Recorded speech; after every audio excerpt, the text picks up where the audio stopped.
You might find it beneficial to do it that way when you're, using your own accordion if you want to see what's going on. It's pretty much the same as, going to the knobs on the front, because on the front of the accordion is essentially a mixer, as you guys probably know, right? Like these knobs right here. A couple of them have detents where they stop, so that's where most people leave them. Like Joe Natoli is always saying, leave them at noon. Right. So we're gonna put them all at about noon. The effects one too. Yeah, there's chorus, reverb, and the effects. M effects you're talking about? Yes. Yeah, the when it says effect, that's M effects. That's yeah, that's the M effects balance or volume. Okay, but you're leaving that also. I'm leaving that at noon. Everything's at noon. Also at noon. Okay. So reverb's at noon, delays at noon, chorus is at noon, and the effect, which is MFX, is at noon for our demonstration. And I'll turn this at neutral too, because this controls your left hand. Balance to and left, your balance right. left Yes, to right. yes. Put that right at neutral. Make sure you do that. That is one thing that's really easy to mess up. Yeah, I think some people have that I've done it in tilted, and then you end up with more bass number, or less bring up accordion more or bass or less bass, and then Right. the next number you forget to turn it, and you wonder why you aren't getting any bass. Hello, there you go. I've done it. You also might find, just from my own experience, is that if you're using Richard's sets, his sets are built on the basis that those knobs are around 10, not middle. This is a different instrument you're talking No, about? same instrument. Yes. 25%. So if you have them set at noon... No, this is on an 8X though? I'm sorry? Okay. Yeah. If you have them set at noon, then Richard's sets will have way too much reverb on everything. I see. And it's a problem.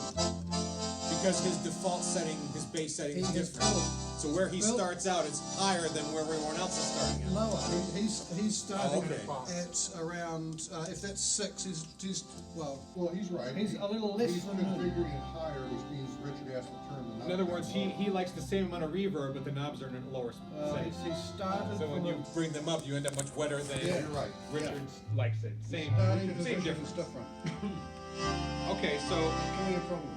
You just adjust the knob. Yeah. here in the editor, in the set common, you have all your parameters for your reverb. So I'm going to open them all up. So there's the reverb page, chorus page, and here's your delay page. So my idea that I was trying to demonstrate was, instead of having Larry play, I was going to have the MIDI played. And Kep came over yesterday down to Theater 1 and he played something nice into my computer. Unfortunately, I can't boot up that drive now because I'm having a technical issue. So all the stuff that I've built is like for nothing right now. So what I would do is, though, I would play the MIDI back through the accordion and I would tweak the settings. Instead, we'll let Larry play. That's fine. We'll tweak the settings. So I'll just kind of quickly go through them and do a quick little demonstration, and then I'll let one of you guys, jump in and ask questions, and we'll see where we end up. So I'm going to start by checking out some reverb. Right now we're quote unquote dry. We're not adding any effects, right? So see, hopefully I can leave this open while I go over here. Yes. So this is handy because you can keep all these windows, within reach. We don't have to keep opening and closing them. We can click on them and move around, edit our sound. So let's go back, and just on the right hand, we'll turn up the reverb setting. We'll make it fairly wet just so we can check out the different reverb settings. So now I'm over to the reverb page, which again is a part of the set common page.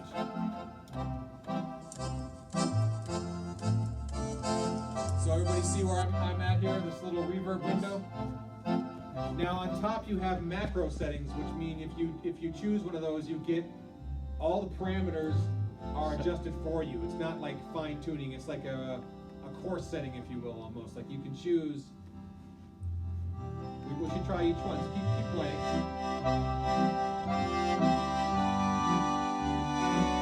So there's room 1, obviously much smaller than their hall setting. Translate steady so you can hear the changes. There you go. So let me go back. Unfortunately now I lost my reverb page. Trying to make it two, Here we go. or what have you, it's going to set all of those, is that correct? Right. It's like a preset. Preset. So in Yeah, other words, yeah, it's, Roland calls it a macro. so therefore it's gonna set all of those options below it, is that Right, correct? so if we'll toggle through, so there's room 1, room 2. Please just to reiterate that. It's just changing the character, actually. Oh, it's changing some of the other ones. If you watch all the parameters as I scroll through, you'll see them change. It's not changing all of them. Understand?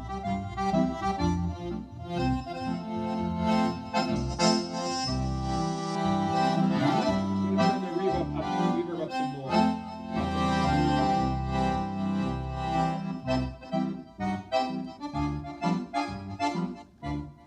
And what's interesting though, and also confusing, is that in the reverb page, they have 2 delays. So Roland was like, well, where are we gonna put the delay? Let's put delay in the reverb page and in the delay page. So I don't know why they did that. Maybe Okay, just to you can reiterate, ask Roland. These settings macros don't have anything else than set of these parameters. So this whole plate and such is just let's say a reset. Yes. So we can do the same ourselves or see something Now he's. different. He just changed our Oh, whole I'm sorry, setting. I can't change notes. I messed you up. There It's we go. okay, I'm it's back, all right. I'm back. Oh, well, it's probably gonna Now default. I learned something. It's We learned gonna something. default to what you Okay, had. we learned though. something. So if you change something, Oh, no, yeah. So I mean, I just learned something. you mentioned Hey, some, that's a good thing. some. Just don't save it, or you'll. Yeah, see, now we're back to the default setting. I gotta turn off the reverb and stuff. Don't touch it. well, that's good to know though, because I would be sitting home doing this. and I would- Yeah, it's a good lesson for all of us. When you said room 1, room 2, I'm Reset, pretty once sure all the same what's values. Now, is that called a register or is that called a user program or a set? Specific. They're all the same thing? Some From your point of mysterious view. parameters. Yeah, but I mean, they're not exactly the same. Provides all of those character settings. or whatever. Okay, whatever let's it go is. back to, And it's kind of like. Hey, guys, let's go back to our reverb. See what, Let's what's focus on inside. what he wants to Hey, teach us, so we one can person get through That's this. talking. what I'm trying to get into. Yeah. Let's go back to reverb. I use So the if you character. please could keep that same setting. And just keep playing.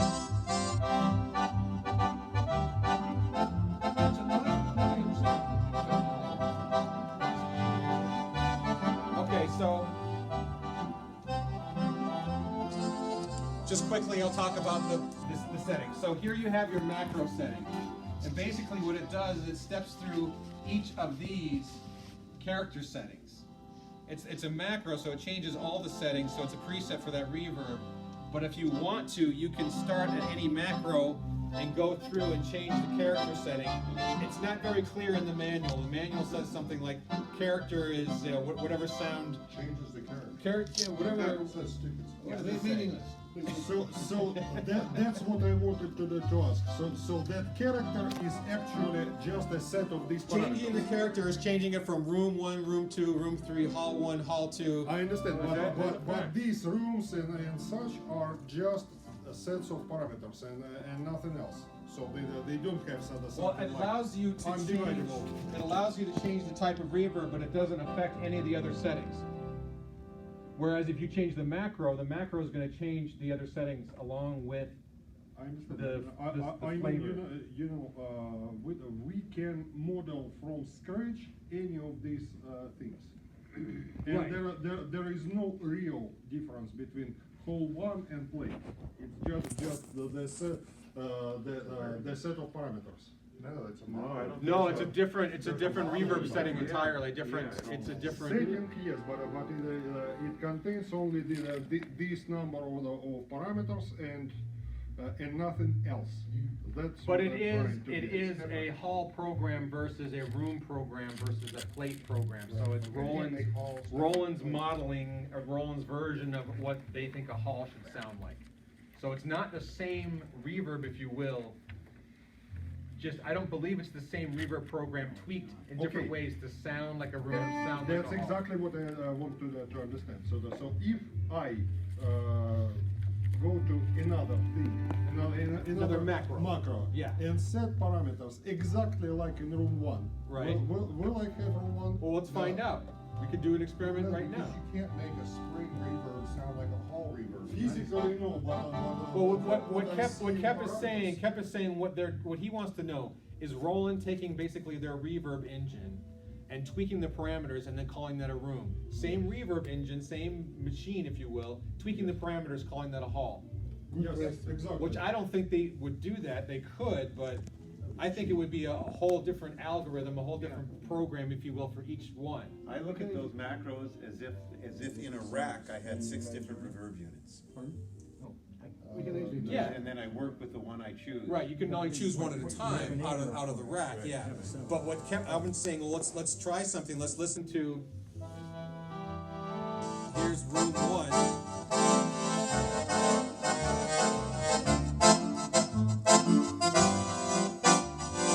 Well, that can't be, because if that was the case, if you went like right now, if I leave the level high like this, right, and I turn the time up, make it really big. Now I'll start changing the character, which according to the manual, the settings of the character are room 1, room 2, room 3, hall 1, hall 2. So now I'll go through, instead of changing the macro. So if I change a macro, it's gonna change a lot of parameters, right? So now I'm gonna just change characters, and I'm gonna go from room 1. Chris, we'll turn him down for a second. In order for Kep to be true, what he thinks, if you just slide character, they would all sound exactly the same, because the other. Well, that's why I was just saying, that's The what all settings are in its fixed position, so. That's what I'm kind of saying, that it's this approach. I guess there's 2 approaches. You use the macros to get the sound that you like, and then you tailor the amount of reverb that you want. The interesting thing about character, Chris, if I'm not mistaken, is that it goes from line to line. It won't stop even in between. I think everybody's Right. overthinking this. way What too if you? We're overdoing it. Let's take this as a side project and just let Chris tell us what the Okay, 5 yeah, things yeah, do, right? We're overdoing this. Okay, it is confusing though. So let's talk about the character control. So if you look here on the macros, you have 1. Hold on, come here. 2, 3, 4, 5, 6, 7, 8 choices, right? Now, according to the manual, the character settings are each of those 8 options that you have. So if you change the macro, it's going to change the type of reverb, and it's going to change the other parameters to basically be the preset that Roland put in. If you don't change the macro, that's one approach. If you don't do that, you can also go through and change the character control, which it's misleading the way that they've set it up, because it goes from 0 to 7. But there's 8. There are more than. But there's actually 8 positions. That is 0 to 7 is 8. That's what I'm pointing out. Right. I'm pointing out that 0 to 7 is 8, so basically the character selections are those selections. Okay. It doesn't tell you that. Go to room 3. So it's equal. Go to room 3, and then we should see 4 according to you, is that correct? Doesn't do You it. got equal number of choices. Doesn't equal, doesn't do it. If it's full, then each macro header has its own position. No, wait, hold on a second, guys. Now, I did this at home before I came to see you. Look again, room 1, character 0. Room 2, character 1. Ah, good. Room 3, character 2. Okay, fine. Room 4, hall 1, character. Yeah, it's moving. Okay, But fine. it says, but look what it says, it says 3 though. I know. No, that doesn't make sense, because It's 3 is actually not- 4. It's just a Fourth spot. program. Right, Didn't right, write so what I'm trying to say is you have 2 approaches. You can use the macro, which uses their presets, or you can just leave the macro button alone Fine. and go through and try the character and know that what you're trying is room Which 1, answers my question. Basically, we have. room 1, room 2, room 3, hall 1, hall 2, What's, sorry, just jumping plate, in so, here. and this is delay, so if that's true, character number 6 actually equals the 7th choice, which is delay. If you play, we should hear a delay. What's panning delay? Panning delay is a dual delay that it's sometimes called ping pong delay. It's a delay that goes like this. ding, ding, ding, back and forth.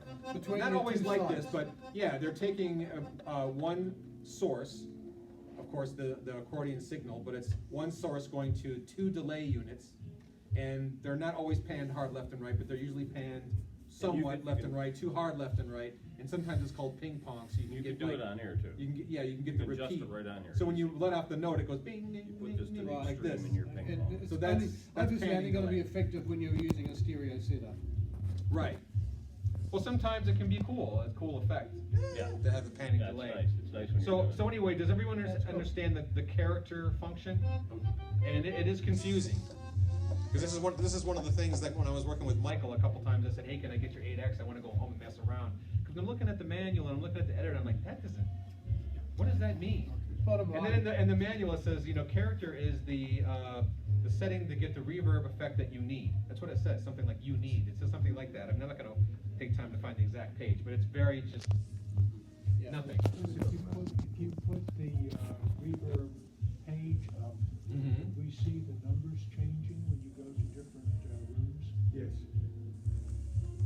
I'm sorry, I don't follow what Yeah, Joe explained that first. He said, Chris, just select one macro, and Joe, watch the dials. Oh, you mean, oh yes, that's Just what I was select saying. one See, and do another one, and then watch the dials all change. not all of them though, which I noticed. Watch The time is not It's easy changing. to watch the numbers change as you do it. Just watch The numbers. character is changing and the pre-LPF is changing. And none of them change the delay or the. That one changed the time. Yeah, but I'm saying none of them change the delay or the. Yeah, I can't see the numbers well enough to Move up there, Let's go back and have another look. Okay, so here's room 1. stand up there. I'm gonna go to room 2 now. It's changed character and Why pre-LPF. don't you trip on it? Change character, pre-LPF to room 3. Change character and pre-LPF again. Hall 2, character and LPF. And you go to the plate, and it changed the time, along with the other 2 parameters. So it's not changing everything, Yeah. which is interesting to note. So it's giving you the same, basically the same size reverb, if you will, but different versions of that when you use the macro. I personally wouldn't use the macro. I would just go and use the character selector, but understand what we were just talking about. That's what it means. Look at the list and decipher, all right, I want hall 1, so I'm gonna go to character 3, right, because it starts at 0. So 1, 2, I'm sorry, would that be 4? Right, 4. Well, the 4th, it's so confusing. The 4th notch, if you will, on character, but it says 3 in the value. I just think that's making it too hard for these Roland, guys. I don't know. I don't know if it's like I was saying before. This might be politically incorrect. I don't know if it's like This a is a- Japanese translation It's a real from bad. Japanese to English. It's a real bad program. But anyways, we're gonna move beyond that now. Okay. So say we chose character 3, which equals hall 1, okay? And now we're gonna work a bit with the pre-low pass filter.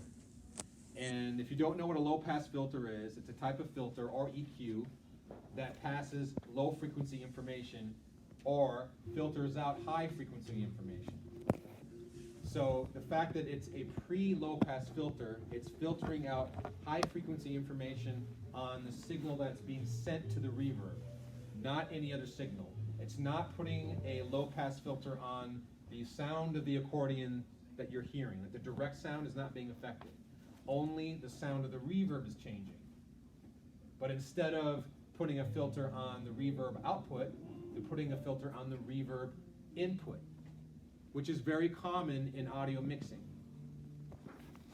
And if I had Pro Tools open, I could just quickly show that to you, but trust me, that's what it is. So what happens is, you start adjusting the low pass filter. Could he play a note and show us what? Yeah, just play something.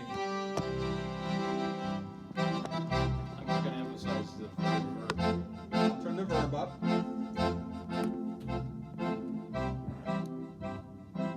So that's LPF 7, we'll go the other way. Hear how the reverb, keep playing when try again. Now the reverb, if that's 0. Hear how the reverb is much darker?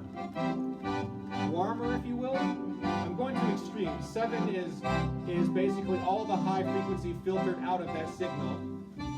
0 is all the high frequency information still intact. Keep playing. Did you guys hear the difference? Did everybody else hear that? Because some people are like, oh, I get it, and some people are like, we're gonna be like, so I want to see. It is a little bit subtle. I'll do it again. Just keep playing.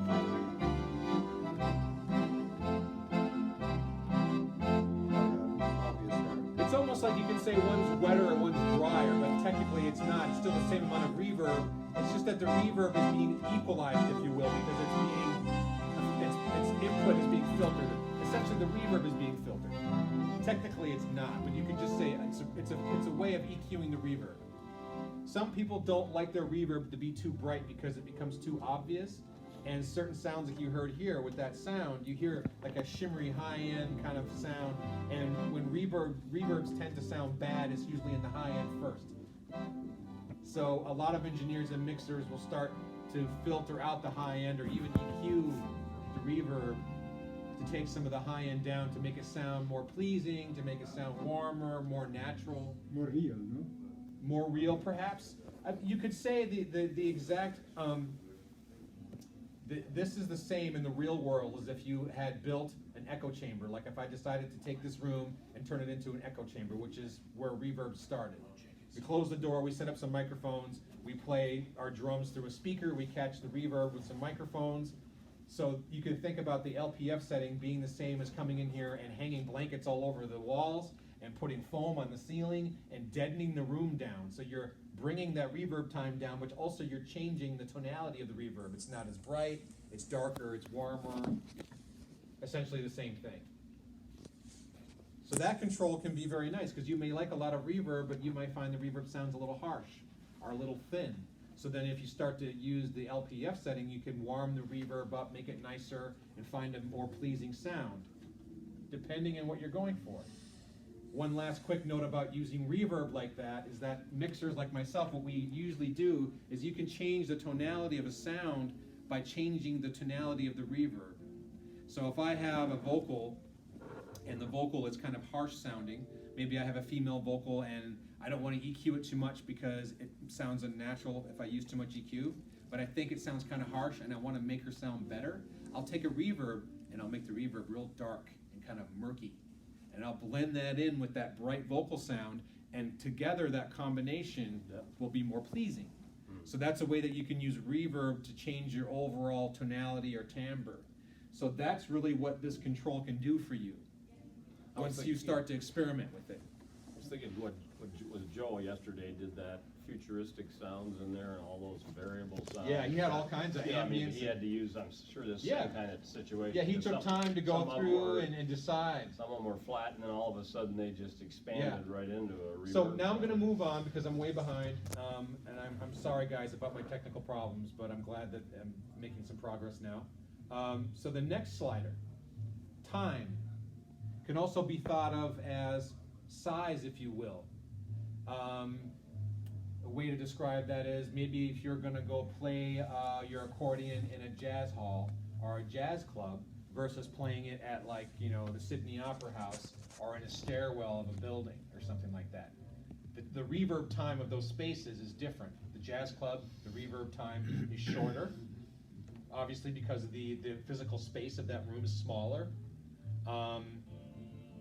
So that's a way that you can change the amount of ambience. So that it can be a little bit confusing, but keep playing and we'll put the high pass filter kind of in the middle. Now I'll change the time. I'll make it really large.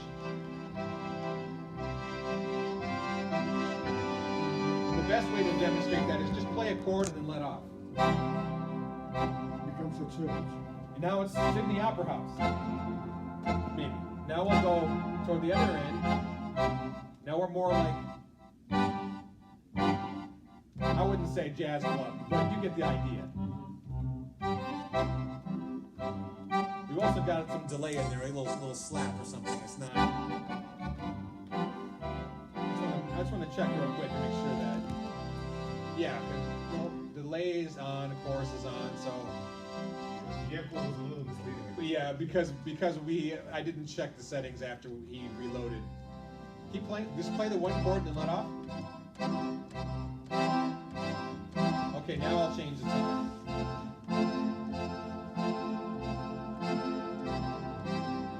To the point where you can probably make it so big that it'd be like if you're playing and, yeah. Just play one chord and let off. But stop playing entirely.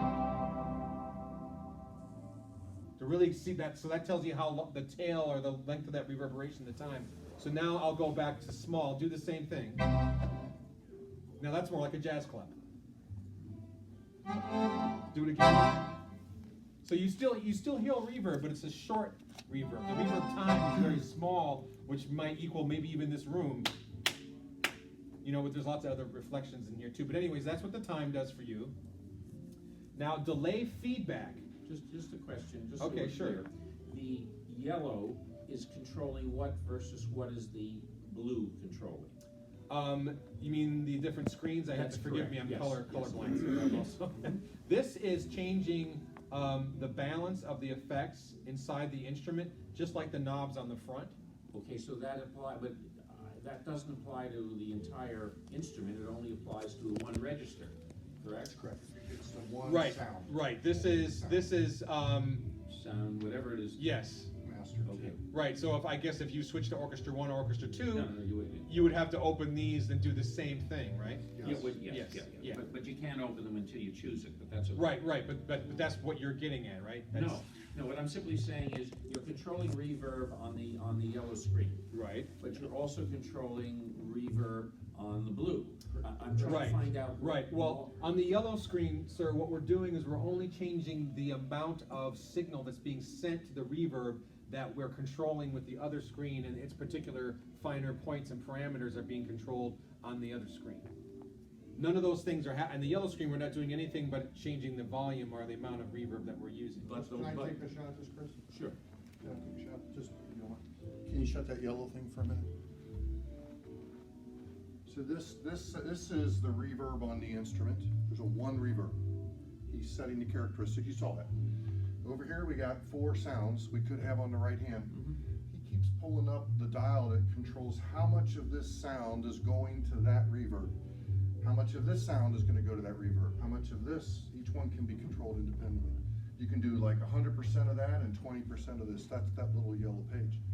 You're controlling how much goes to this. I've got a quick question here. I'm noticing, while this is going on, my light is not on Orchestra 1 or Orchestra 2. Correct. But you're adjusting those, is No, that correct? no. You're No, only- they're not on right now, right? You're not using They're them. not on, right. So he So can't. So They're you're not only, in. you're only adjusting reverb on the ones, those 2 particular ones are the ones that are on then. Well, the other ones that are grayed out are not active right now. I'm just thinking in terms of operationally, No, I'm he's trying to only run this thing, I controlling- meant make sure the lights are on. If you watch what he's doing, he's clicking on the green next to the master sound. Just maybe a slow there, it's up to the master one. Yeah, but this Sorry, doesn't sorry. have reverb on it, so am I not changing reverb Just go- send for the whole right I think hand? the room's in different positions. Can I back you up? I was just listening to what he said. He's a little lost. He's clicking right here. This is gonna Right. control. Correct. The master sound, you called master. Now all he's gonna do is control how much of that sound is sent to the reverb. I understand that totally. Right, but that's what I was saying, and suggested- the other what I page is- suggested Don't is worry my- about My that. lights are off. Don't worry about it. He's not on those right now. I'm trying to understand. This it is with how the glass. this is I'm how trying to much. learn. That's what kind, or what flavor, or what you tailor it over there. This the type of setting that you want. Okay, so the reverb setting, the yellow is applying only to accordion register 7. Whatever tone is there, Yes. right? Okay, and the blue now tells us what you are now gonna be applying to just accordion register 7, is that correct? No. Or, okay, then the blue is the global. It's the Is that what you're global saying? reverb. It's Yeah. the global Good way to The say it. reverb that's being used by anything inside the accordion, right? Yes. Any part inside the accordion, yes. So therefore, you cannot set separate reverbs for different registers, is what you're saying. Correct. Except The multi-effects lets you do Okay, that. okay. Right, if you use multi-effects in conjunction with this, Yes. then you can get additional effects other than the standard chorus, Fine. reverb, and delay, right? Is Right. that correct? Okay, so we're gonna see the blue screen regardless of whether he happens to be in register 7, 8, or 9, we're gonna see that same blue screen. Because we're simply saying that that's the Right, overall. right, that's a and part then- of And set then the comment. yellow is telling us how Choose much of different that. register here in the editor. Yeah, It'll okay. show your 100 sets, they all go through that one reverb. Hold on. This is user program mode. Switch it off first. Okay, I'm sorry, I don't know Far how to do right, that. far right. Okay, here? Well, but don't do No, that. no, no, no, no, no, We're essentially working in a work area. All right, so- let's just go back to, I agree. Stay where you're at. let's go where we were. Sorry I asked the question. It's okay, No, this is fine. I'm sorry, this is not a FR8X editor class, and I'm sorry, I don't know all the ins and outs of the editor. I'm just trying to explain about reverb, chorus, and delay. I'm gonna move ahead now, and if there's some, lingering questions, we can maybe talk about it afterwards. I'm sure there'll be time for that. Hey, Chris? Yeah. I got maybe a thought for these guys that might help. What's his name? Who's up there playing? Larry. Larry. Yes. Turn on your Orchestra 1, Orchestra 2, and Accordion all at the same time. You say turning them on? Might as well do it now. Let's Well, just I have take another that. question too. Can you turn them on from over there? Yes, Yeah. you can, yes. Okay, so my question, No, he can't, because he can't multi-select. I don't know. It toggles, right? It So doesn't that's let why I'm you. telling Larry to do it. Larry, turn on Accordion, Orchestra 1, or one of the orchestras and the accordion. Yeah, because you only have 3 on at a time. So Okay. there you go. So Okay. now you could bring up 2 yellow screens. Okay. And show them that they're independently sending.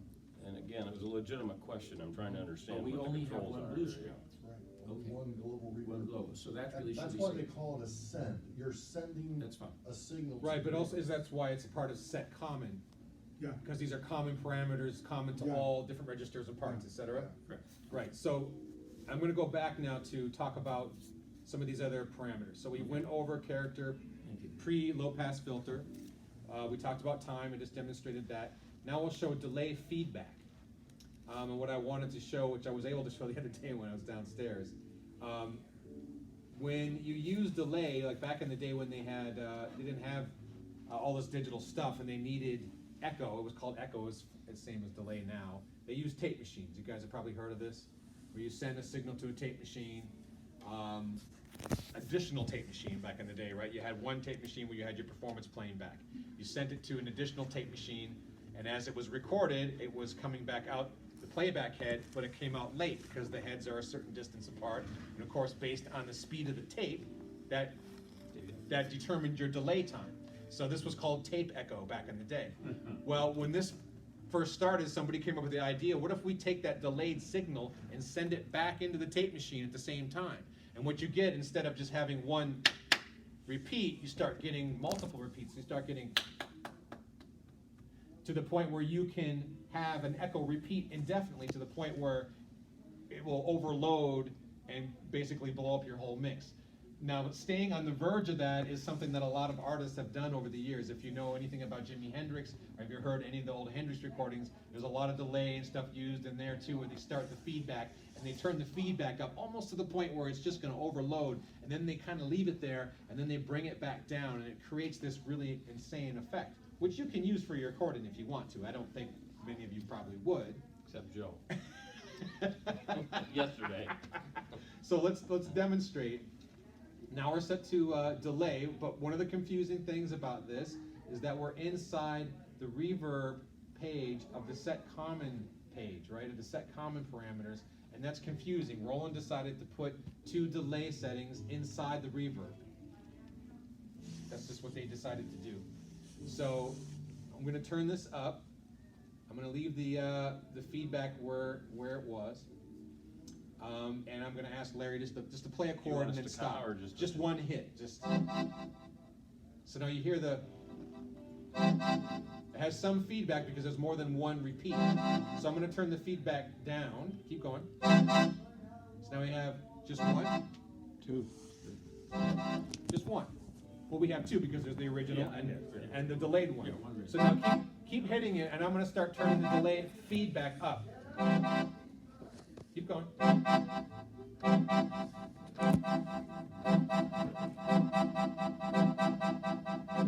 going to turn it up all the way, and we'll see what happens.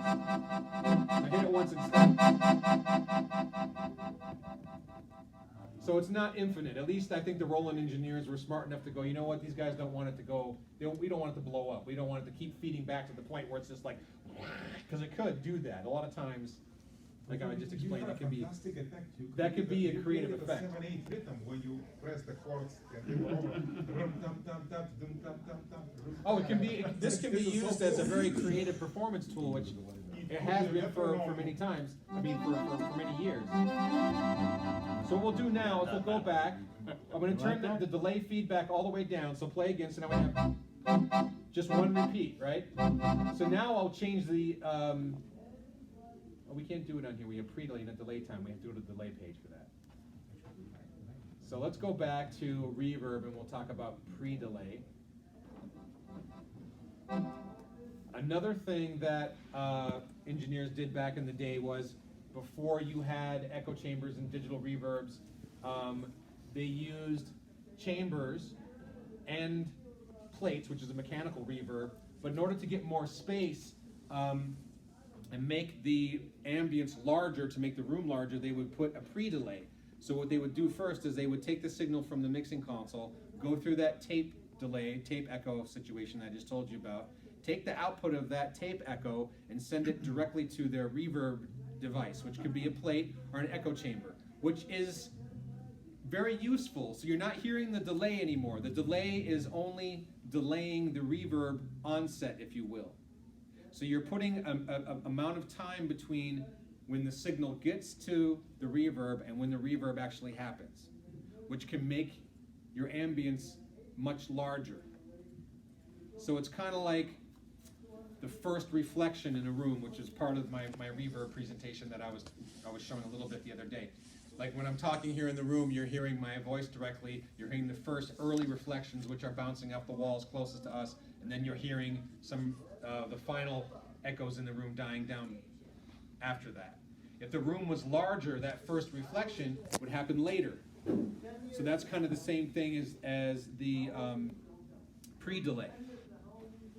So now if Larry plays and we start changing the pre-delay, you'll find that that also makes the reverb seem larger, but what it's doing is it's just moving the reverb back in time. It's making the reverb later.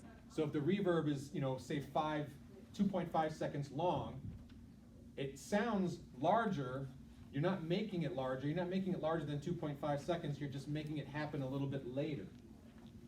So Same idea. keep playing like a single chord.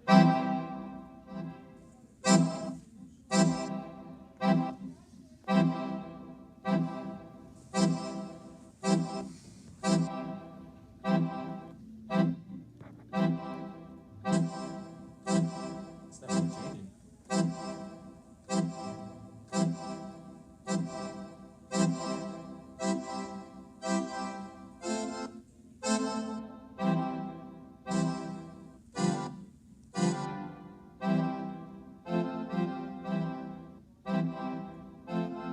It's changing, but not quite the way that I expected it to. I mean, it goes all the way up. Keep playing. Could you just do it a little bit slower? Play the same one all the time. And he's got the volume control, so No, I no, can't no. adjust, I can't No, adjust. Play the Just same slow. chord, don't A change it. little slower, a little Just slower, okay. longer, so we can use it. Stop. Okay, try again. As you change it, it changes there, right? Pardon? Keep going.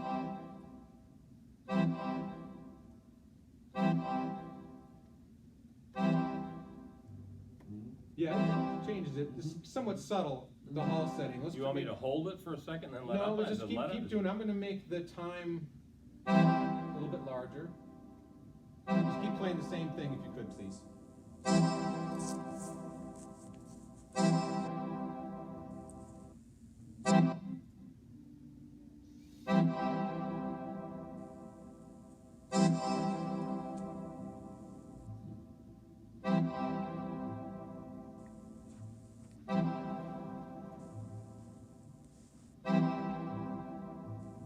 It changed a little bit, not as much as I thought it would.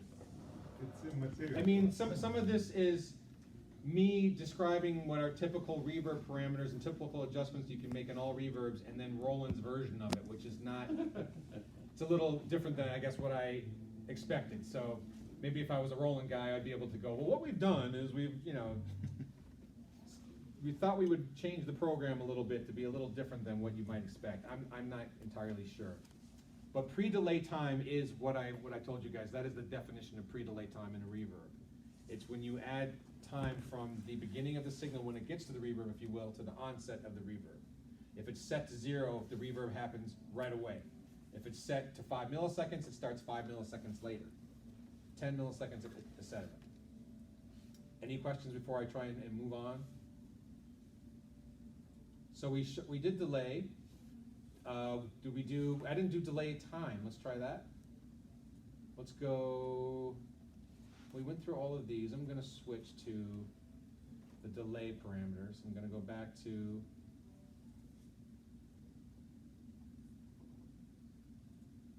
the effects. I'm going to turn off the reverb send, and I'm going to turn on the delay send, so we're only hearing delay. I'm going to go back to the set common. I'm going to choose the delay window. And again, we have our macros. 1, 2, 3, 4, 5, 6, 7, 8, 9, 10, right? 1, 2, 3, 4, 5, 6, 7, 8, 9, 10. Yep. So we have 10 macros to choose from. We don't have a character control. But what we have is essentially 3, let's see, we have time center, time left, time right. So we have 3 delays basically on this page. If you use delay 1, I'm pretty sure it's only 1 delay that's center. Can you play, please? Of course, we don't have. I moved the speakers a bit.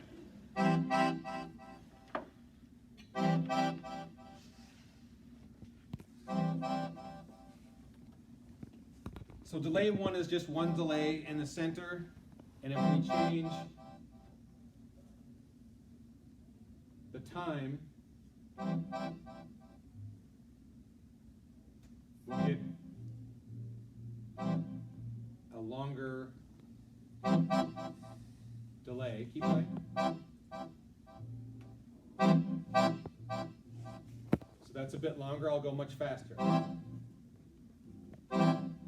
So that's the amount of time between the original and the echo, if you will, or the delayed signal. Keep playing. There's 150. Go up to 300.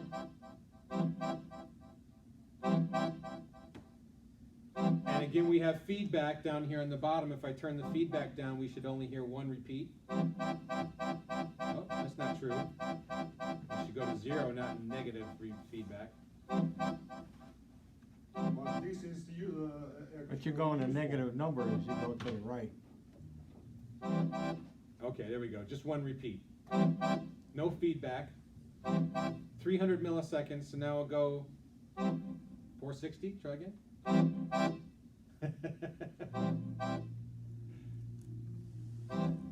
I'll turn it all the way up. Oh.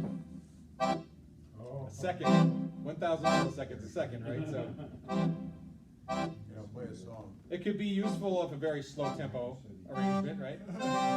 So, Michael said yesterday for the 1812 overture where it goes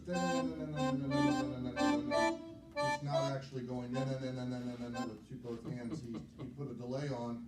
He hits it once. Get the repeat. Right. Just like you just said. So you can do that here. He had to use the delay to make it go fast. Right, if I add a little feedback to this. It looks like he's playing twice as fast, yeah. Try it now. I turned the feedback up, so now it's continuing, it's repeating more than once. It's repeating maybe 2 or 3 times.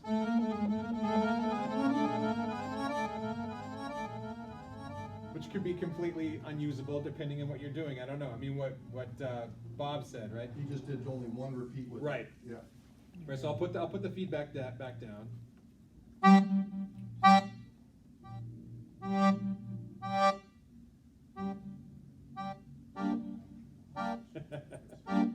All right. So again, we're dealing with delay. So we have delay time, delay feedback. Delay 1 is a center delay. So we'll try their next macro. We'll go back. So here's their delay 1. Just this, one of their macro settings. One of the most common delay times that a lot of people use is quarter note delay. What I was going to show you guys, which I can't right now, is that back in the day before we had all these DAWs and computers, and we were in the studio, we had digital delays in the rack. We didn't use tape delay. Back in the days of tape delay, you had to listen. If you wanted a quarter note delay, of course, you had to count and listen and be musical, which is good for engineers, right? So when the digital delays came out, you could set a number like 360 milliseconds, for instance, that you see here. We would get delay charts out. Somebody would sit down and figure out with a calculator and make a delay chart in the studio. All right, at 85 beats per minute, here's a whole note, here's a half note, here's a quarter note, here's an eighth note, here's a 16th note. And they put all that information on a delay chart. So when we would go to do a mix, we would go into a studio, sit down at the console, look at the rack and go, oh, they've got 4 delay units in here. Okay, I'm gonna set the first one to a half note. I'm gonna set the second one to a quarter note, third one to an eighth note. And I would get my delay chart out and then dial up those settings on the rack. And then I would use all those different delay times. If I knew the tempo of the song, I could just plug the numbers in. Chris, they may not get why you're saying that. I think the reason is you want the rhythm of the delay to match the tempo. Well, no, the point is you want the delay to be musical. If you're using a delay time that's not musical, not in rhythm with the tempo of the song, then you may find delay to be completely unusable. What's the point? Now, the point that you made about Michael using the delay to make it sound like he was playing twice as many notes, obviously he has a delay set to exactly the right time. He knows what the tempo is, or he played it enough so he knows that he knows what that number is my point. If we define what delay is, if we explain what delay means, because it's important to me to understand the difference between reverb and delay. Echo is clear what it is, but what is the definition of delay? Delay is, the best way that I would define it is a repeat. When you use delay, it's a repeat. People call it an echo because it's like when you... But there is an echo as there is a delay. It's the same thing. It's basically... There are two buttons, one to tune echo and one to tune delay. No, this is chorus. Ah, sorry. Okay, so it's equivalent to echo. Yeah, but when people started using tape to create delay in a mix, they called it tape echo. Okay. Because echo is basically just a repeat of the original signal. Like if you go into a cave and you say, Thank hello, you. hello. Thank you, perfect, thank you. Just think of it as a repeat. That's the best way for me to describe it, I think. So when it comes to the time of that echo, the time of that repeat, that's very important based on, for the song. So if you know the tempo, the reason I'm bringing this up is that if you wanted to, if you were working on a particular piece on your accordion, you know that the song that you're working on is 86 BPMs, or 86 beats per minute, you could get yourself a delay chart, or you could just quickly Google delay chart and come up and look down 86 BPM. Oh, look, here's half note, quarter note, eighth note. So that way you could set these times, like the time center for this delay 1 setting that we're doing, you could set it, you could automatically set it to the time that you need. Or you could, of course, just listen and you could just play yourself. Isn't a delay an echo? Say again? Isn't that what a delay is? Yes. Echo? Yes. I mean, I'm a bit... Yeah, just sometimes the words get confused and mixed and matched. But then you said, oh no, we're talking about chorus, but I'm looking up there and I'm seeing... No, what delay. he thought the CHO was echo. Exactly. It's chorus. That's what he was saying. I don't understand. He thought we had a echo page and a delay page, but co is chorus. I was That's why. Yeah. Robert was just confused about the two labels. We are talking about delay. Yes. Yes. But delay is echo. Yeah. Tape echo is delay. But then reverbs have delay, and reverbs have echo built into them. So it's it can be confusing.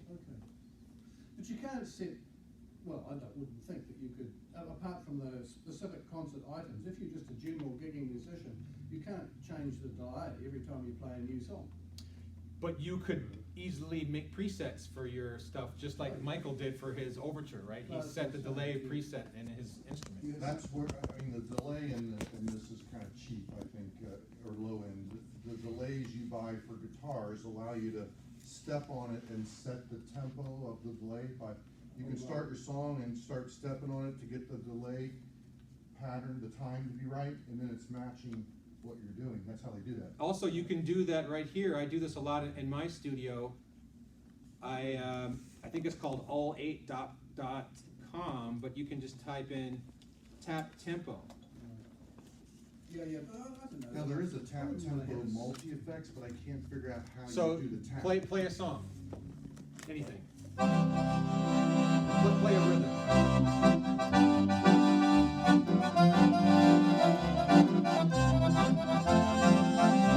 So he's about 122 or 123, right? So now if I Google, let's say, delay times, this is the way that you can do this when you're working on a piece of music for yourself.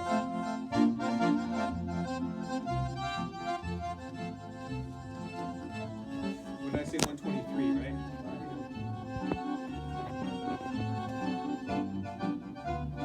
Here's a delay chart.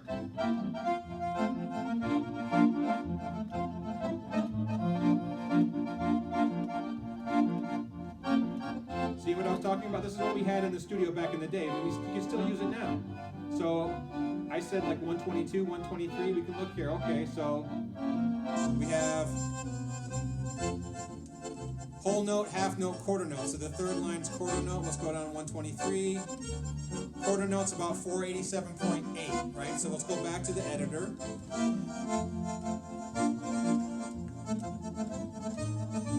What did I say? 487? We'll say 488. Okay, so go back here. Go to our delay. I can't choose exactly 480. Oh, 48, so anyway, there's a delay time that works with what Larry's playing because it's a quarter note delay. But I don't think, for me, That's just a way if you want to use delay in a musical way, which you wouldn't want to use it in an unmusical way, of course. I think I just turn delay off in this one. That's why the delay's turned down kind of on this. Yeah. It doesn't mean you can't do all the things you want to do with it. No, you can't. I think it's okay. I think it's a useful tool, though, if you know how to use it. I'll give you an example. Several years ago, By I the way- did some tracks for some videos and movies. And when you're in a movie, you've got all that action moving along, and you got to fill in behind it. And you need that kind of variable. I did do it with synthesizer now, accordion. Same technology, same idea, but you got a moving Sometimes scene. delays, it's needed and useful. I mean, there's Oh, people yeah. like, U2, Edge and U2, he built his career off delay. Right. If he didn't have delay, he couldn't play guitar the way he did. U2 would not be as successful So I think- as they were, I I guess. just want to point out something to you guys. You can configure the accordion to that last fourth button, the multi-effects button. You can configure it to determine how much time is in the delay. So you can use that to dial in different times as Yes. you're playing. But not on this delay, it's on the In the, multi-effects in the delay. MFX page. yeah. Okay. So could you turn that one on and this one off? Yes. Yes. Okay. Turn the send down on this one. So let's, quickly try a pan delay, just to hear that. Is it moving between the speakers?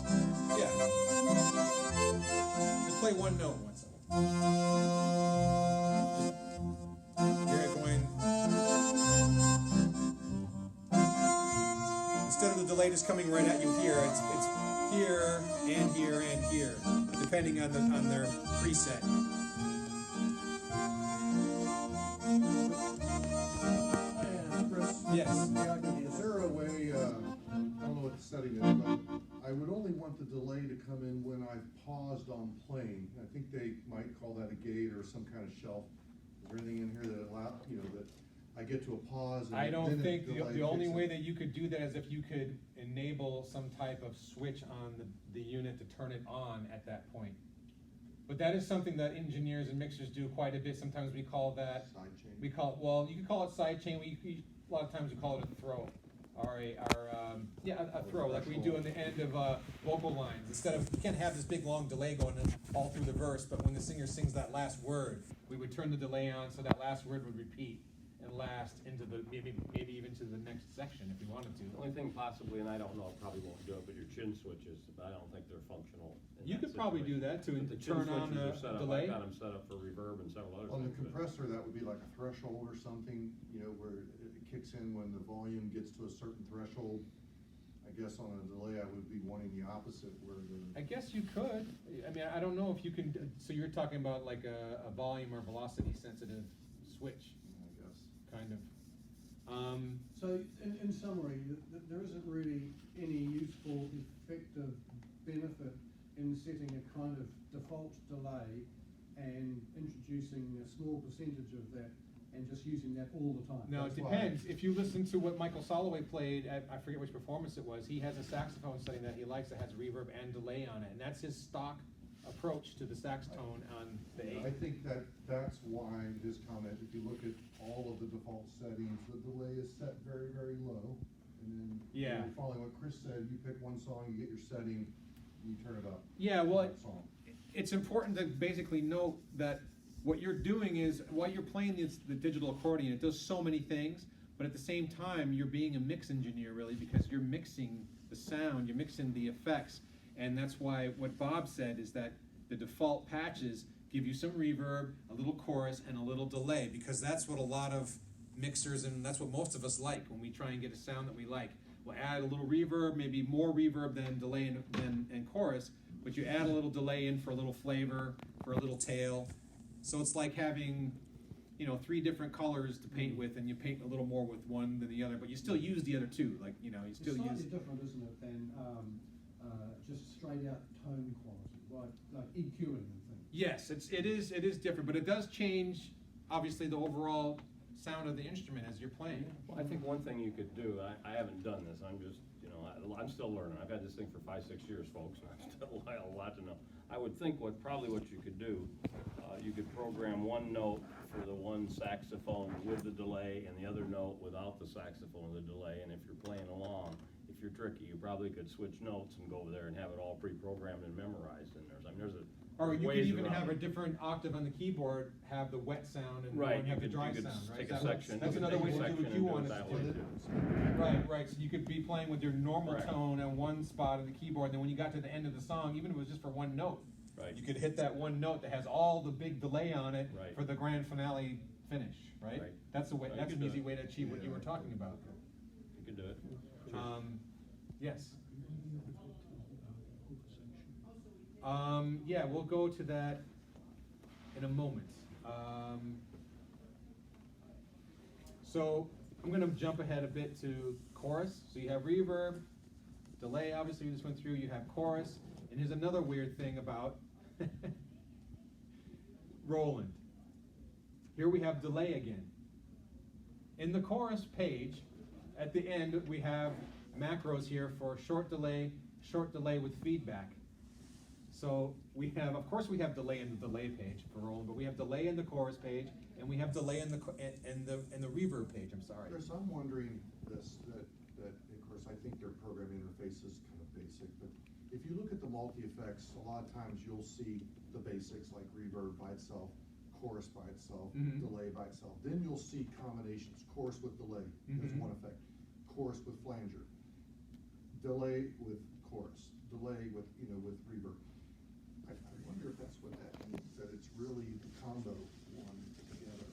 I don't know, I've not figured it out, I just suspect. Well, that may be true, but it also brings up another point that Michael actually asked me quite a bit. What is chorus to reverb and chorus to delay?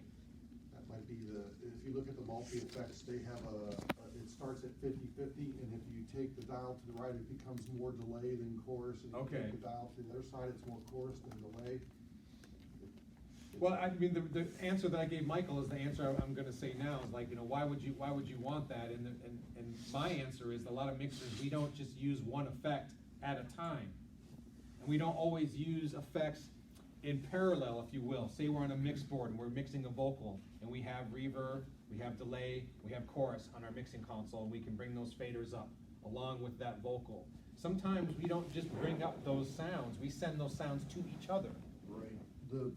Which can be very cool. If you take a signal that has flange on it and then send it to the delay, now your echoes and your repeats have flanger on them, which is a very cool sound if you're looking for different sounds. I think that the remix system can do what you're saying. You can add and put the chorus up and put the reverb up, and they're not competing with each other. But on the Roland, they've only got one multi-effects processor, and you're choosing. It's just a limitation, I guess, and they're trying to make it as best as they can. My guess. Yeah, you would have to spend time, I guess, playing around with the settings and see if you were to turn the delay send down, leave the chorus send up, and then use the chorus to delay setting, and see if you do in fact get delay, just like you would with the other scenario, but now you have a chorus delay, which would be cooler than just regular dry delay, if you will. Can I add something? It's a mixing trick that's been used for a long I time. think So the BK7M is the same way. You have these common. Just want to add something, it's just my own personal opinion, take it, leave it, whatever else. I had a 2600 Kurzweiler, 2600 synthesizer. You could do everything with that thing, but it was so complicated, if you know what I'm saying, that you spent more time in the technology end than actually performance end. For me, the performance end is important, and I think it's ideal that we can get into this, but I think this instrument has got so much potential, and this here as well, it's a gift. We sat here, and every performance I've heard downstairs, somebody brings out a new sound in the instrument, a new technique, and really, if you go to the national competition and you hear the ones that win the national competition on the roll and whatever else, it's because they've almost, again, digitally come up with a new sound or playing. Yeah, well, it's helpful to really understand what all this is and think like a mix engineer, because you're you're mixing your own sound. You're doing what you can do anything. You're doing what people like me have been hired to do for years in the studio, because we had all the gizmos, we had all the technology and the know-how to do this. Roland put it all inside this box, which is beautiful, but also very daunting and overwhelming at the same time. If you know nothing about this stuff, you're like, what does all this stuff mean? Like, and if you limp along as well, there's outside stuff you can bring in. You can download the stuff and get the variables in there that you need. So I'm just saying, it's all there. Yeah.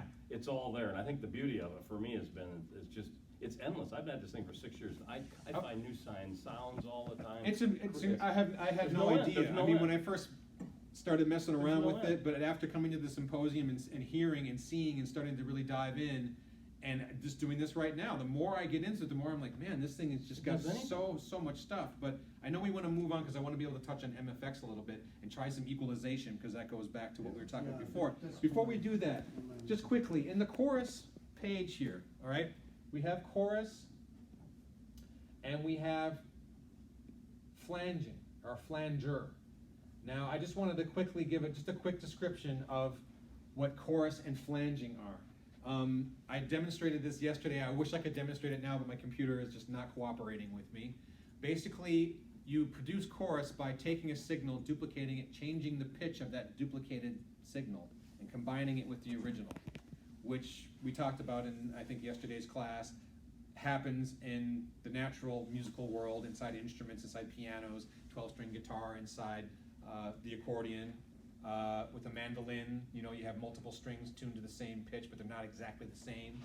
So you get a nice effect when you put two things together that are almost the same pitch. And we did that in the studio for years. It's still done now by double tracking vocals, having someone sing a track, sing it maybe 2 or 3 times more, and then blend those together, because there's variations in pitch between all 3 of those. So that's essentially what chorus effect is. Flanging is a little bit different, and I had a demonstration in which I could show you that shows comb filtering. When you take a signal and duplicate it and move that duplicated signal in time a little bit, what happens is when you combine them, they become out of phase and somewhat in phase at the same time. Like if you hear a sound that sounds like it's coming through a tube or down a tunnel, it sounds very bad basically, it's usually comb filtering. So you have the original signal, the duplicate signal, moved in time combined with it to cause that comb filtering. But what a flanger does is it modulates the time of that second signal, so then you start to get the effect, because the comb filtering's changing in it dynamically, which I wish I could show you now. I was demonstrating just yesterday. Phasing is also another one that's close to that, but I don't think they have a phaser here in the set common, but there is a phaser, I believe, in the MFX. So we should jump to that quickly for the last 10 or 15 minutes that we have. Does anybody else have any questions before I go to that? Wouldn't phasing, I think our church had trouble with phasing, that glass all the way across the back. So when you sing up front, you're singing, it hits that glass, comes right back. Right. And so you got the up cycle going with the down cycle. Right. So you get this and kind you of have stuff. you have a comb filter. You have Right. what's called destructive interference. Correct. You have the original signal, Correct. the other signal that's a little bit later because it's bouncing off the glass. Together they sound bad because they're canceling. Fighting each other. They're fighting each other. But what a flanger does is it takes that relationship and then moves the window, if you will, right? Changes that delay time, so it starts to change the interference, and it starts to give us that effect. So is that how you correct that problem? How did you correct that, Barry? That problem? Our churches struggled with it continually. Lots of times they put acoustical Like, can you things up. electronically correct? You can do it. You can do it. I've never. I mean, that's tough. 'Cause It's tough. It's mixed. It's mixed in. A lot of it's acoustical inside. Yeah, you have to acoustical change stuff. the treatment of the room or Drapery and- move the microphone. Correct. That's what most engineers would do if they Or could. move They- the speakers. They move the microphone. There's a recording rule called the 3-to-1 rule. Basically, if you want to have or avoid phase problems when you're using multiple microphones on one source, if you have your second or third microphone 3 times the distance of the first, usually you won't have any phase problems. So that's just a quick, hard and fast rule that recording engineers use. And a lot of times we check phase on things. If we're doing like a whole drum kit, Right. we check the phase between all the microphones. They're talking to each other. Mike's here, one mic's here and the other mic. Yeah, because it's all, I mean, it takes time for sound to travel, so. Anyway. If you ever take up the accordion, you're gonna be awesome. If I have time, after I fix my computer. Let's check out the MFX, which is interesting to note in the setting that you pulled up. It's on and it's EQ'd. You see that? We go here, we're in the, we'll go back to the beginning. We're in the accordion edit. Now this is only for this particular section, right? If I go here, we have MFX for Orchestra 1. Right, each sound has its own choice. There's a maximum of 4 at once, right? So you get 3 over here, and you can use 1 on the left hand. If that sounds right. Now each of these has, in this particular user program, I guess, right? That's what it's really called, that Larry pulled up, that what he's playing, each one of these, accordion, Orchestra 1, Orchestra 2, all of them have the MFX on, enabled, and it's set to a stereo EQ. What I'm curious about is it the same setting? Now, these obviously are inside our instrument as well, and they're readable on our screens. Is that correct? They're the Yes. same ones that are inside. Yes. Okay. But look here, look, check this out. Yeah, so we can The modify Orchestra, them in here Orchestra as well. 1 is On set the to 8X. enhancer, 8X. which is an EQ. Correct. So the screen that he's showing up there is in your screen right here inside when you go up into Yes. those various sounds. Chris, what are you asking? Yeah. I'm asking if it's your understanding, Bob, that the enhancer is just another word for EQ. I think so. If you look at the There's MFX, 2 of them that have that name, and Yeah. what they do is when you pick a sound like piano or guitar, if they feel that a multi-effects is good with that, they automatically assign it. That's why you're seeing these in here. Most of them use the enhancer, which I think if you just open up the box on that, Chris, you'll see the bands in there. yeah, I saw it actually. I don't. It's on my computer that I don't have with me, and my laptop is over at Let me Squaw tell you- Creek, and I have all the stuff in that laptop, so I don't have it with me. A little secret on the accordion, at least I find this true, the Roland. When you get in and bring those sounds up that he's showing up there, when you go to the next instrument, most cases it has the same layout, the same sounds, the same decay. They may be adjusted different, but the box is there so you can select what you need. And what I've done is make cheat sheets. I've literally drawn those out just like that, Yeah. empty, and keep make a photocopy of it, and put on there, I like 79s, I like the Echo, and I like 65, and whatever else that you like. Pencil it out, keep Well, a there's note, keep a note. 85 different settings in the Put MFX. a notebook and mark those out, so when you go back in and you wanna get a reverb organ, you know what the reverb organ's gonna do. So if you find an organ raw on here someplace in the effects, or you can transport an organ sound into here, you know what's gonna do. You don't have to rethink the whole thing. Go to your book. It's like a great preset. It's like an incredible macro. It's yeah. incredibly time saving, because otherwise you're running around, you can't test all that stuff. Well, what's confusing, and now we're talking about this yesterday with Don at dinner, is that I was trying to figure out the MFX, and I went through the manual. I don't have this extra thing with me, but it says here on page 72 about the MFX edit. For details regarding MFX edit parameters, refer to the tone and drum kit list supplementary manual. It's a separate manual. Why? that- But it's in the tone and kit you list. can Google it up on there and print it. You can Google that manual up Yeah, and it's print a- it, and you it's got it. a lot of details, but it doesn't Doesn't explain it's either. okay. It's just a list. Well, I mean, I guess being an engineer, when I pulled that up and looked at it, I was like, oh, okay, this makes sense. But when I remember looking at the enhancer, and I think the description of the enhancer was it's basically an EQ that has center frequencies that they think you want to have Yeah. boosted or cut to Yeah. enhance the sound. And they preset it already Yeah. for you. The Right, factory right, sets. which is probably, Which is good. For that Yeah. particular sound, they've already set it. And Yeah, what so- I do when I get a sound on here, I like the piano on this time, and let's just use one if I can use, if I take a second. I just changed. You're gonna change everything, Emmy? I just messed you up, sorry. well, it didn't load, did it? No. I don't know, anyway, if I like something over here, I go look in there and find out why I like it and what it is, and I write it down. So maybe I wanna put the piano over here up on a banjo, then I've got the piano over here, I can go right to the banjo sound, delete all Okay. it, and change Well, let's- everything to that sound, and I've got it. Cause the factory already told me what it was, or somebody else that I got tracks from. It saves Mm-hmm. oodles of time. Then you can enhance it, bring it up a little bit, and do a few other things with it. Joe wants me to show the equalizer, but what I was just, on the way to show the equalizer, what I was trying to mention to everybody, it's interesting that the MFX is on each part of the right hand, each register, is that technically what it's called, right? Each- So accordion, each orchestra instrument, 1, and yeah, orchestra 2. independent. Yep, each one can independently. Are they each called parts? When you talk, Yes, when you're an parts. accordion player, and you talk about your accordion, what do you call that? Every company calls it something different. I don't know that they have a different name, except that the user program can have an accordion and orchestra 1 Mhm. playing at the same time, and orchestra 2, which you can see there, they're lit up on your panel. You just move them. Yeah, well, 3 of them can go at the same time, and all 3 can have their own. Each one MFX. has its own right, okay. You can call them. So I can call them treble parts. They're sections. they're parts of the right hand, if you will, right now, right, on the accordion. You play the accordion on the right-hand side, you get all these parts that are enabled, turned on. But what I wanted to look at was, let's look at the MFX EQ setting for, here's the accordion one, that one there that I'm moving. Right. That was great, now I just closed them all. I hate when computers do this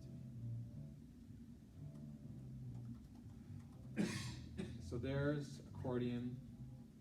Get me back to orchestra 1.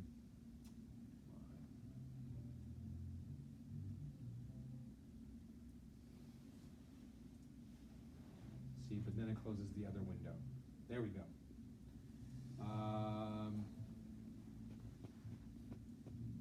Bear with me, guys. No, that's different. Orchestra 2, what I wanted to know was, does Orchestra 2 have the same EQ setting that Accordion Edit has? No, you can do them all. No, I mean, you can, no, I understand you can set them All do independently. the settings. Well, I wanted to know, because I started to look like, oh, here's 200 hertz plus 7. I don't know. 200 hertz plus 7, right there it's the same, but here it's different, right? Plus 4 at 4,000, plus 1 at 4,000. They're using the same preset, if you will, within MFX, the same option on both of them, but they're different settings. So, Which is a good sign. right. So They took- somebody took the time to Someone took the EQ time. Orchestral 2 a little bit differently than the accordion. Anyway, I was just Good. curious. That was for my own curiosity. Just for our quick demonstration, I'm going to turn off. I can do this here, right? Turn off orchestra.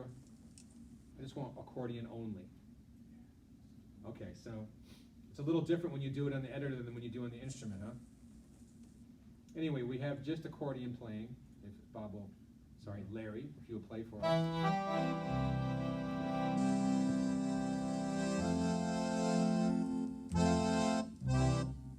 You to hold them, I mean, legato. I'll just play whatever you like. Maybe just play just the right hand. Just the right hand. Yep. So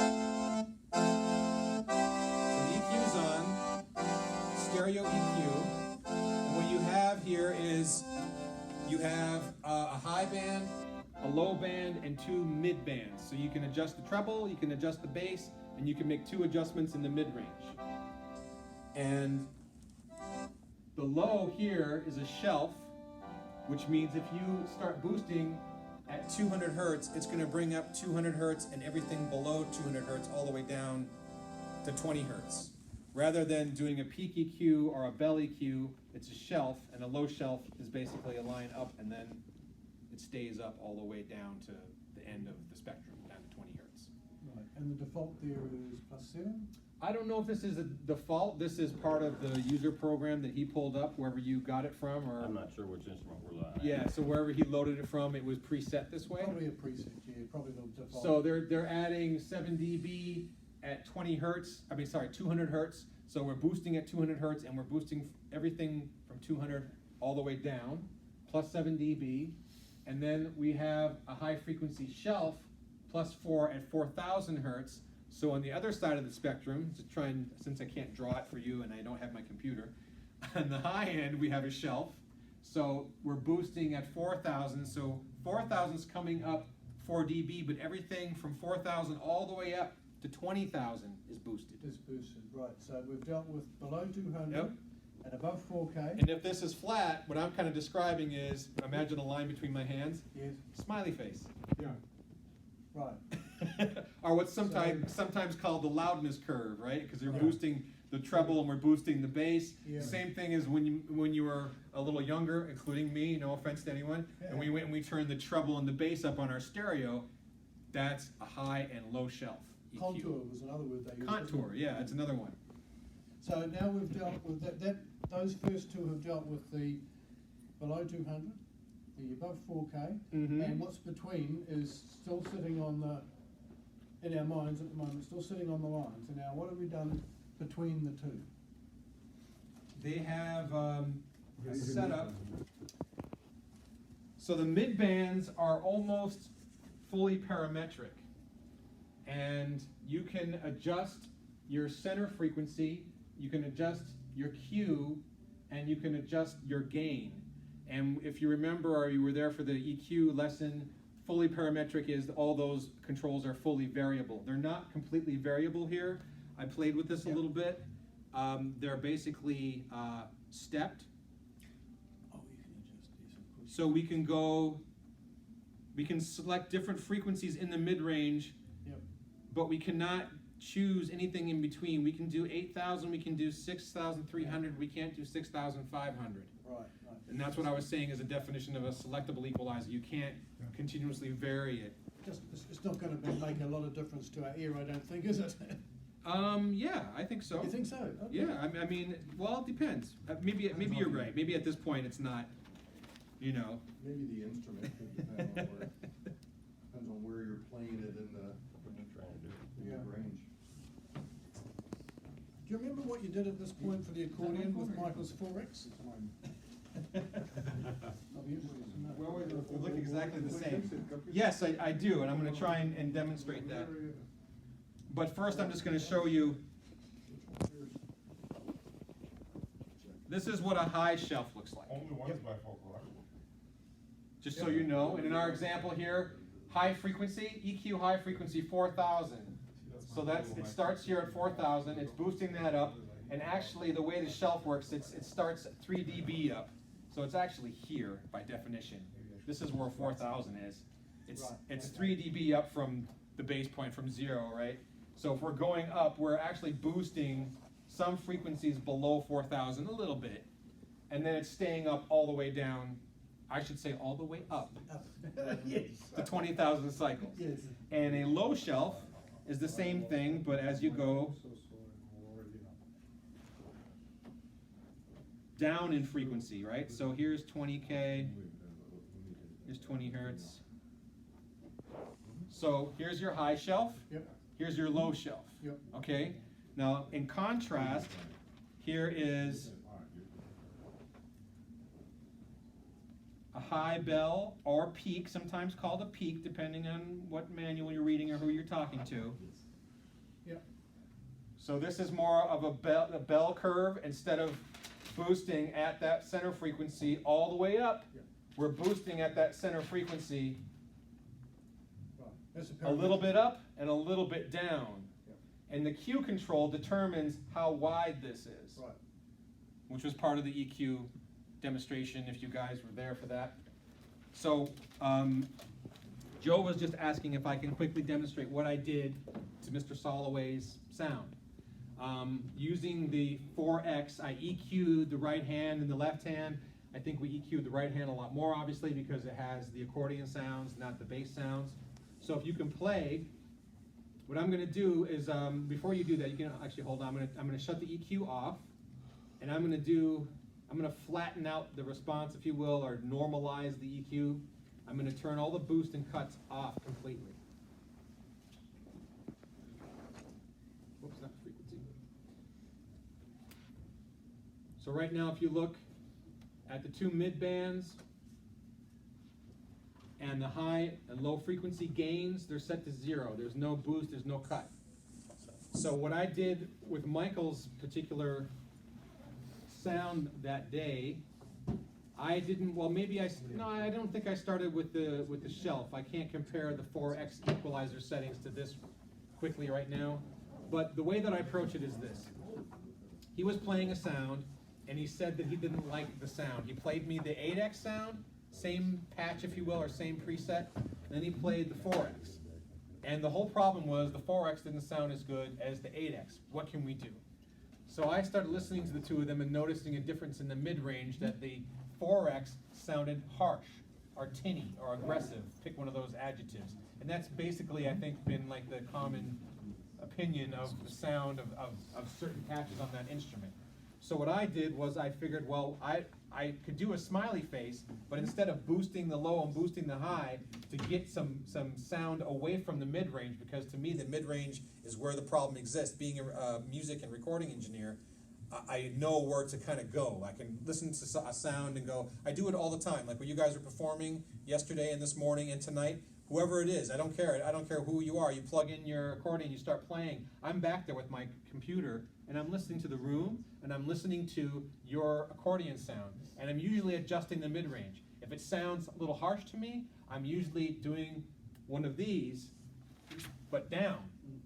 Rather than boosting, I don't want to boost anything because I don't want to get any closer toward distortion, right? I don't want to have any overloading or anything. So I start cutting. I start reducing some mid-range. The same process, that's what I did with Michael's accordion that day at his house. So I went and started looking around, and I think I ended up doing two cuts with the mid-range EQ, maybe one around 2,000 and another one around 5,000. And if I were to quickly draw that, it would be something like this. So cutting the 4X made it sound better. Yeah. Instead of having them up high and, I'm sorry, the way you guys are looking at me, I'm turning backwards.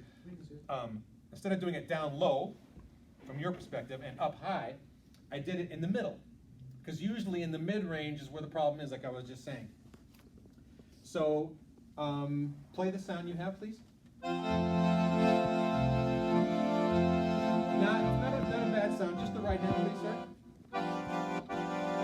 I'll just kind of demonstrate by going to the EQ mid band here, and what I'll do is I'll start turning it up. Thank you. You can already hear a difference.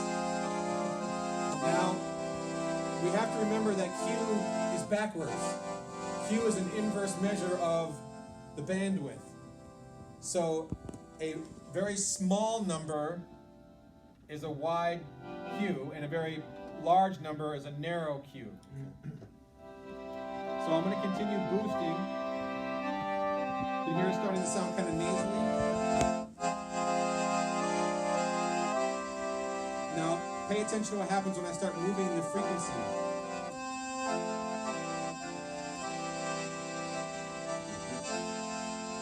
hear different parts of the sound being accentuated or boosted. Generally, I like, if you turn up 8,000, I'm usually not too upset, but if you start turning up 2,000,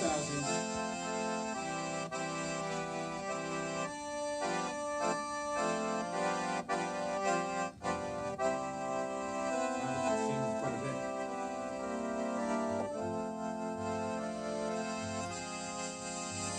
You hear what's happening?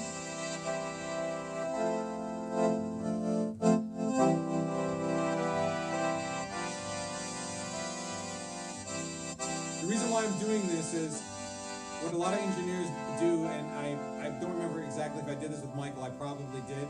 I started searching for the sound that I didn't like, what you can do using this process. You boost a frequency, you start moving the frequency up and down until you find the spot that's bothering you. And that's a way to identify something that's bothering you. You may not know where it is. You may not be able to go, oh, it's 5,000 cycles. You may not know. So if you start sweeping it, all of a sudden, if you're boosting it, that problem will present itself even more, right? It'll jump out at you and go, oh, there I am. So we'll just say for this demonstration that we decide we don't like 4,000.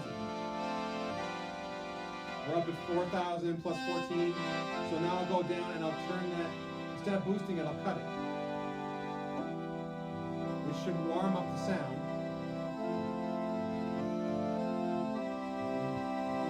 I mean, whether or not you like that, I guess, is subjective, but it's definitely a warmer setting. I'll turn it off. Could you play a little louder? Sorry. You got the speakers right there, so it's You hear the difference? So that's just one EQ adjustment. So you have, okay, thanks. You have 4 different bands that you can manipulate here inside the MFX editor. You can do the same process within these 4 bands, and basically more of the approach that you were asking about when I was working with Michael Soloway is you can use the low frequency and the high frequency to do an overall tonality change. Like if you want something to sound a little brighter, a little clearer, you can boost the high frequency. If you want it to sound a little warmer, a little fuller, you could cut the high frequency. Same is true with the low frequency. If you think it has too much bottom, it sounds too warm, too muddy, you can start cutting the low shelf, the low frequency.